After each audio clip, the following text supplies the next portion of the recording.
Hey guys, I'm doing a review of Mansfield here from Decision Games. It's Crisis in the Pine Barrens from 8th through of April 1864. Has the same base rules as Saalfeld and Molino del Rey. I'm not going to go over the base rules in this, I'm just going to go over the scenario, and then Len and I will do our review portion. So in the scenario, the Union only starts with some cavalry units on the board here, and those cannot move until the Confederate Army commits. During the turn, first the Union goes, and so they would bring in their other additional Union forces, and they have to come in here at point D on one of these 5 spaces here. And they roll for each unit to see how far it moves onto the board. So let's just say they rolled 2 for each one.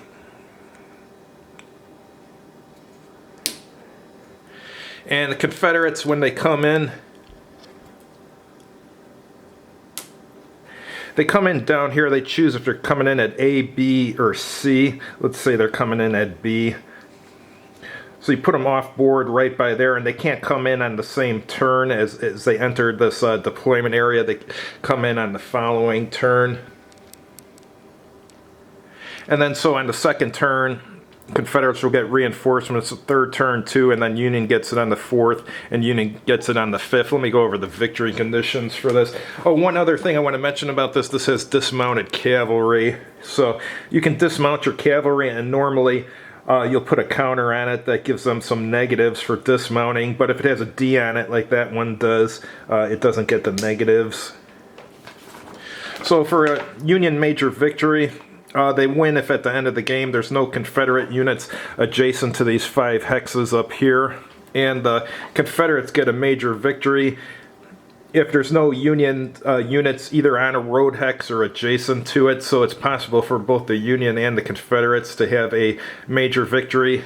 And then there's also a minor victory if a major victory didn't occur. That's where you calculate victory points, and you get points for eliminated units. Each step counts as a victory point. Reduce 2-step units do not count towards victory points. So that's basically how the game plays.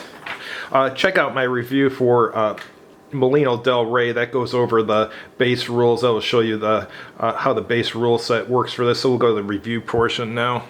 Hey guys, Dave and Len here. We just played Mansfield Crisis in the Pine Barrens on 8th of April, 1864. It's a Civil War minigame. This uses the same rule set as Molino del Rey and Saalfeld. As I've stated in the reviews of those 2 games I mentioned, the rule set's a mediocre rule set. I don't really like it. I mean, it's not a bad rule set. I just prefer something different. Scenario for this: the Union starts with some troops on the board near the lower south half of the map.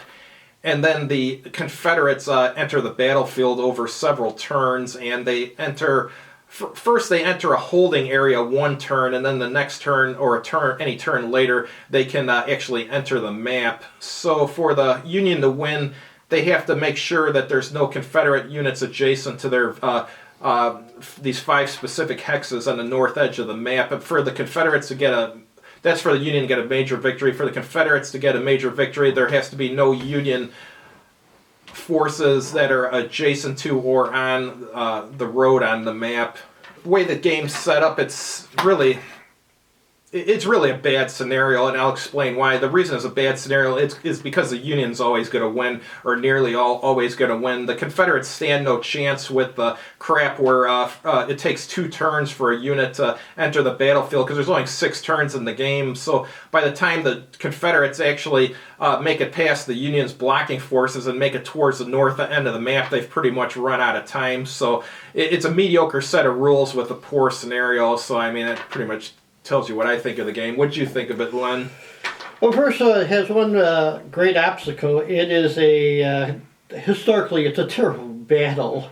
The Union gets, well, according to this, the Union was routed because they come in piecemeal. But oddly enough, it seems like the Confederates are coming in piecemeal.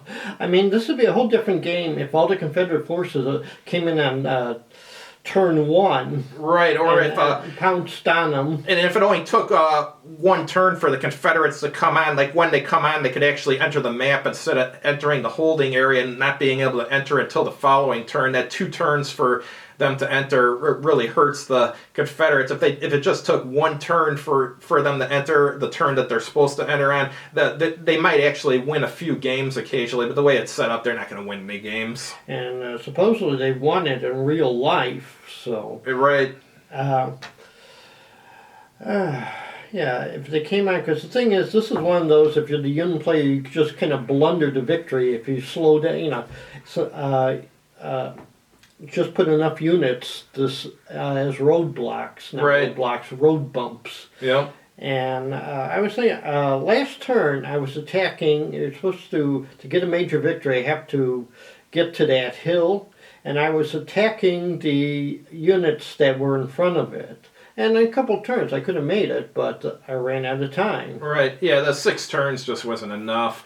And especially with their like I said, their craziness with the Confederates taking 2 turns to enter. So, and maybe it seems like the Union troops have too high a morale. Leaders are rated too high, because this is in the Red River campaign. Sherman was forced to have to give up some of his regiments and brigades. So naturally he gave them all the green ones, the ones that were just barely in the theater. And for them it was good, because it was a campaign where they just marched around a lot and burned a lot of cotton. And, it was a good training scenario for them. But Sherman would probably prefer to have used them in his march eastward. He could have got to the sea a little earlier. So... yeah, it's like it's one of those obscure battles that you got to try. But I question the way the Confederates come in. They should come in first turn all at once. Yeah. And then the Union will have a tough time. Yeah, these are mostly green units. They did achieve their objective, which was to grab a lot of cotton to keep it out of Confederate hands. But. But, and of course, Nathaniel Banks was chosen not because he was a great military leader, but his honesty was beyond question. They knew that he would. He used to be a Speaker of the House, so he's a respected politician, one of the few of them that existed in this time. But as a military leader, well, he was second rate. So would you recommend this? Yes or no? They changed the rule about when the Confederates come in. I'd recommend it depends. If you want a desperate situation, as it is, the Confederates have a hard time. If you like that kind of challenge, you'll like the game. But I question the fact that they come in different ways. They should come in all at once, first turn. Yeah, it's not a bad game, but you're better off buying something else. Decision Games has better mini games than this one, so buy something else from their mini game series. That's my take on it. Thanks for watching. We'll have something new next week to review. Not sure what yet, but hopefully something good. Have a good evening.